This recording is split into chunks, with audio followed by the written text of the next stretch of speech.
Do it over. All right.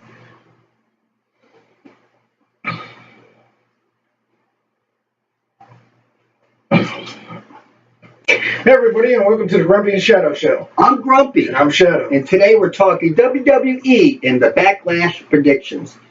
So let's get to it.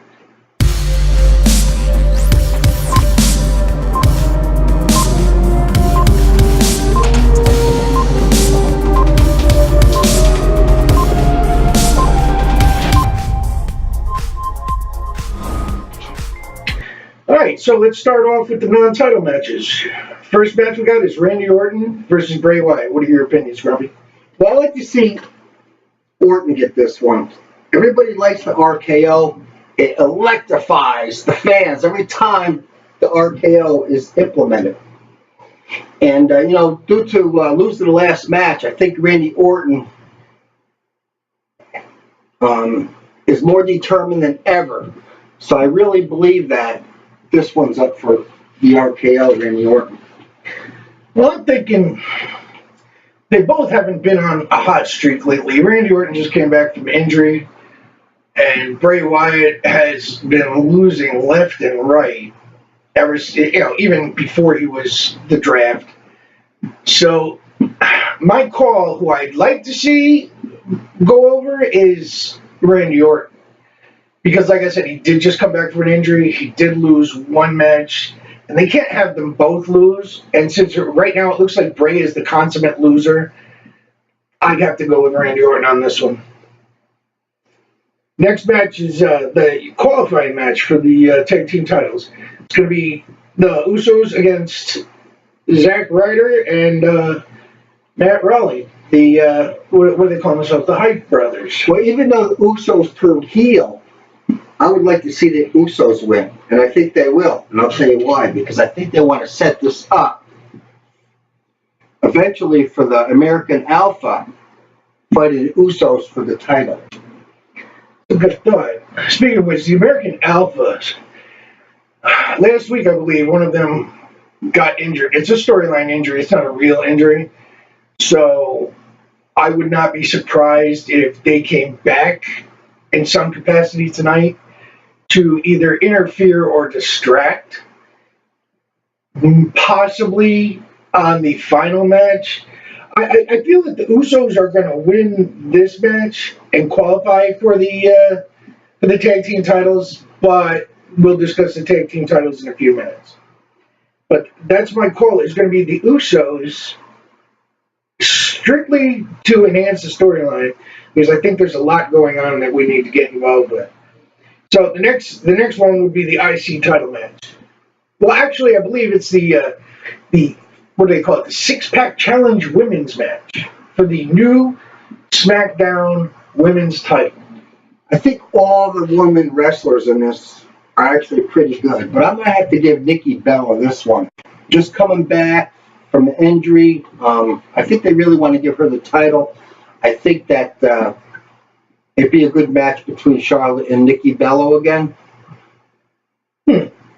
Now, at least this is the first one that we don't agree on. I was thinking more Becky Lynch. Becky Lynch has proven herself in NXT. She's proven herself on Raw.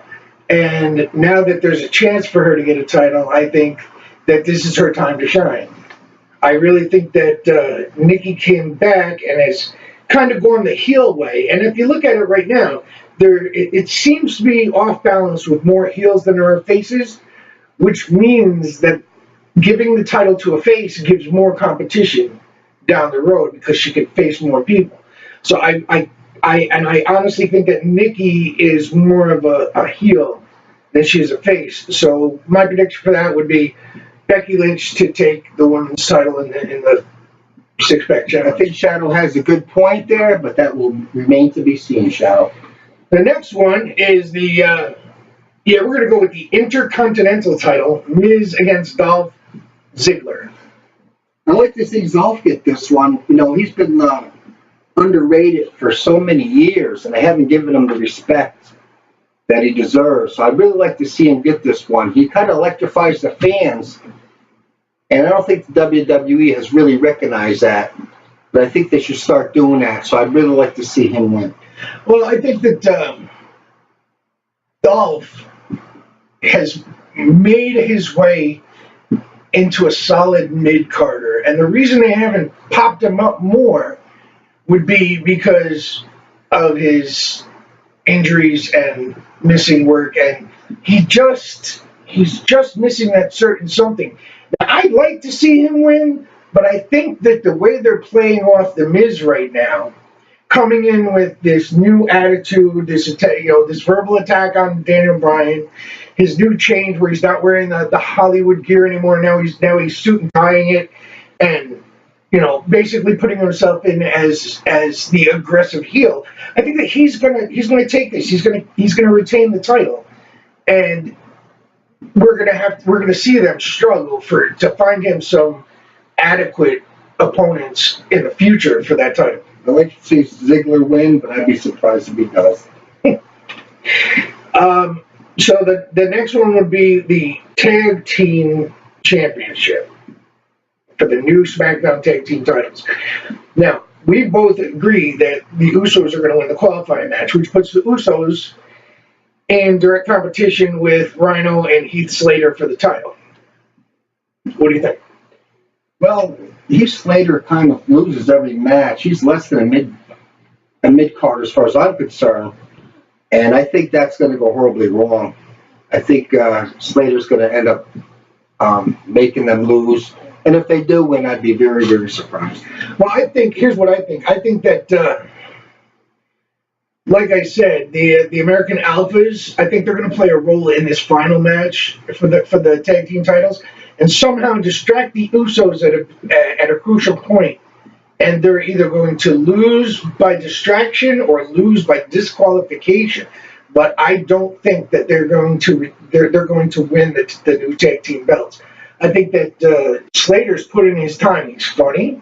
He's a comedic genius. Him and Rhino gel well together. And I think now is the time to give him the opportunity that he's been deserving for a long time. So I really think that it's going to be the Usos and Heath Slater and Rhino, with Rhino and Heath Slater coming out with the belt. I just think that Heath Slater and Rhino don't have too much experience together as a tag team. So that could be a disadvantage for them, but that will remain to be seen. Last match would be the world title. AJ Styles versus the champion, Dean Ambrose. I'd really like to see Dean maintain his championship. Styles, he's come a long ways. He's turned to popular to not so popular. He's won actually some matches by himself now instead of the help with the club there. But I would be really surprised if he picks up the victory tonight. Well, this one's kind of hard for me to choose because you got to remember, AJ Styles' last match on a pay-per-view was against John Cena, and he beat John Cena clean. Yes, he did. So he's got that up on him, and I just don't know if the WWE right now wants to go and say AJ Styles is the guy who beat John Cena, but he couldn't beat Dean Ambrose. Dean Ambrose is a little bit more crazier in the ring than Cena. Well, this is true, but so is AJ. I've seen him on other promotions, and he can pull his weight when it comes to craziness. So, I mean, I love Dean Ambrose. I would. It's very hard for me to choose, although I'm saying that Dean Ambrose, as a champion, I think he's really reached his pinnacle. I think this will be a good match. And I think this will be an exciting match, and we'll just have to see what happens.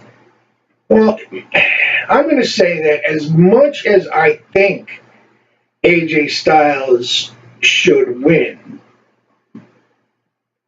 based on logistics and stats and everything, I think that maybe Dean Ambrose might retain the title.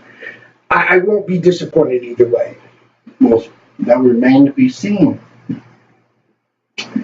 Okay, so those are our predictions, and catch us Monday night for the results and see just how accurate we were. Have a good night, everyone.